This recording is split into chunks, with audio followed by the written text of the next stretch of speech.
perché anche se è Paris Saint-Germain, ma noi non l'abbiamo sostituito. Il nostro buon De Laurentiis, sebbene venda, non ha comprato quello che doveva prendere nella campagna di gennaio. E non abbiamo i ricambi. Per me è già tutto calcolato, già sanno chi vince i scudetti, già sanno tutte cose. 3 pareggi e una sconfitta nelle ultime 4. Abbiamo chiesto ai tifosi del Napoli qual è il motivo del calo della squadra di Antonio Conte. Secondo me hanno perso un po' di mordente, quindi non vedo più quell'aggressività che avevano una volta. Poi secondo me anche l'andata di Kvaratskhelia, diciamo, è stato comunque che non è stato poi rimpiazzato a dovere, è stato anche quello un punto di demerito. Ci sta in una stagione comunque un calo, sicuramente il mercato ha influito, pressioni, l'addio di Kvara e non abbiamo i ricambi. De Laurentiis lo sa, l'allenatore lo sa, noi lo sappiamo, quindi è un miracolo, come dice Conte, che stiamo lì. Il motivo prima di tutto perché non è una squadra attrezzata per portare tutti quanti fino in fondo. Alla fine per me un Napoli doveva fare qualche acquisto, perché poi se andiamo a analizzare ogni partita giocano sempre gli 11 titolari, qualche cambio e poi alla fine oltre che stiamo giocando senza Neres stiamo giocando anche senza Kvaratskhelia, perché anche se è Paris Saint-Germain, ma noi non l'abbiamo sostituito. Quindi secondo me il Napoli ha perso una grande occasione a gennaio per fare un qualcosa che quest'anno poteva dare dei frutti importanti. Quindi 3 pareggi, una sconfitta, ma dove andiamo mo? Con 3 pareggi e una sconfitta. Il motivo del calo del Napoli è sia fisicamente, sia lo stress che ha subito tutte le 25 partite, perché giustamente che lo ritmo là non lo poteva mai mandare in Napoli.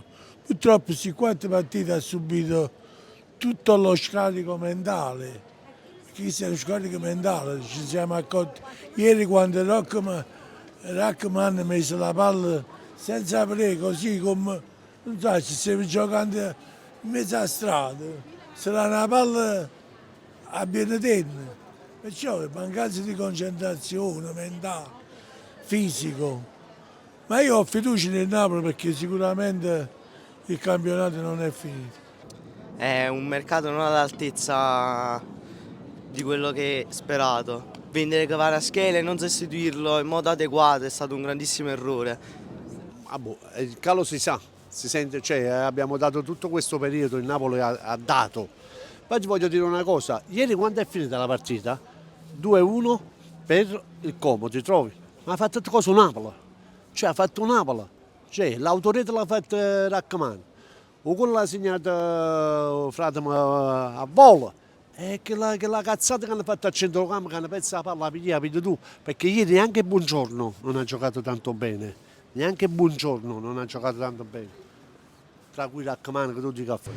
Il motivo del Napoli è che il nostro buon De Laurentiis, sebbene venda, non ha comprato quello che doveva prendere nella campagna di gennaio che doveva fare. Poi, diciamoci la verità, i giocatori adesso sono un poco demotivati perché hanno visto che la situazione non va come deve andare e non abbiamo molti ricambi secondo me. Bisogna fare qualche intervento molto drastico nei confronti anche dei calciatori, sensibilizzarli con un coach che li motiva, perché secondo me manca quello. Conte è bravo, ma c'è bisogno di qualcos'altro. Secondo me è stato un contraccolpo psicologico quando abbiamo preso il gol della Roma al 92esimo.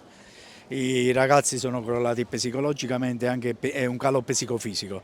Da quel momento il Napoli è crollato. E anche praticamente non ci stanno, non ci sono cambi. Diciamo non possiamo fare solo con Lukaku. Lukaku non è solo in Napoli. Perché Lukaku, il gioco del Napoli è prendere la spalla alla porta e andare, diciamo, per me sono i giocatori che mancano, per me i giocatori. Lukaku non puoi fare solo in Napoli, ci vogliono altri attaccanti. Il motivo del calo del Napoli sicuramente è stato il mercato di gennaio poco soddisfacente, diciamo, per la piazza, per quello che eravamo in corso, per quello che avevamo in coda come il campionato, al primo posto a 2 punti dall'Inter, e non fai un mercato di gennaio che può andare a rimpiazzare gli acquisti che se ne sono andati via, come Kvaratskhelia, che era un giocatore fondamentale per il Napoli. Secondo me dopo il calciomercato invernale è stata una cosa molto che ha fatto male al Napoli, soprattutto per l'allenatore che ha perso i giocatori e non e non ha avuto altri rinforzi e questo ne ha risentito molto il Napoli. Secondo me è una cosa mentale, cioè se è andato a cuore il Napoli si sono demoralizzati, cioè, secondo me il calciomercato invernale non è proprio la verità, perché comunque tipo col Como, per vincere l'Udinese col Como non serve Kvaratskhelia. Il motivo per me è già tutto calcolato, già sanno chi vince i scudetti, già sanno tutte cose. È una cosa, pare che hai già studiato questa cosa. Non lo so, il Napoli non so, non sa c'è una risposta, pare che è tutto studiato, già è tutto. Però il presidente del Napoli, perché per esempio il presidente del Napoli non si arrabbia, non sa niente, perché l'Inter stanno aiutando, no? Tu lo sai. Però sinceramente il presidente, perché c'ha la mandata noi? Perché io mi c'ha la mandata io sul presidente che io calcio i soldi. Penso che lui ci ha la mandata i tifosi, però io se sta la mandata più assai.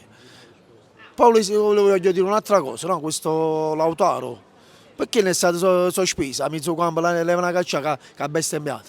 Perché non l'hanno fatto? Perché a Davide sempre aiutato all'interno. E poi io ci dicevo, se a Davide c'è lo scudetto, ma noi non chiamiamo più stati. Ci dicono proprio faccia e faccia, se l'Inter vince lo scudetto chissà. E noi chiamiamo stati. La cosa più bella che si parla in faccia, non che pigliate per culo i tifosi, che mo per esempio domenica con l'Inter su pienone. Allora che ti fa capire? Che noi ci teniamo per Napoli, però manca pigliare per culo, però. I giocatori non hanno la carica giusta per poter superare questi momenti di difficoltà, perché ieri si è vista proprio, è stata proprio una bruttissima partita da cancellare. Diciamo devono mettere un po' più di impegno e più passione per la città e per la squadra. La mancanza di una vera punta che fa gol, secondo me. Secondo me è un sacco di cose che si sono unite e hanno fatto succedere ciò.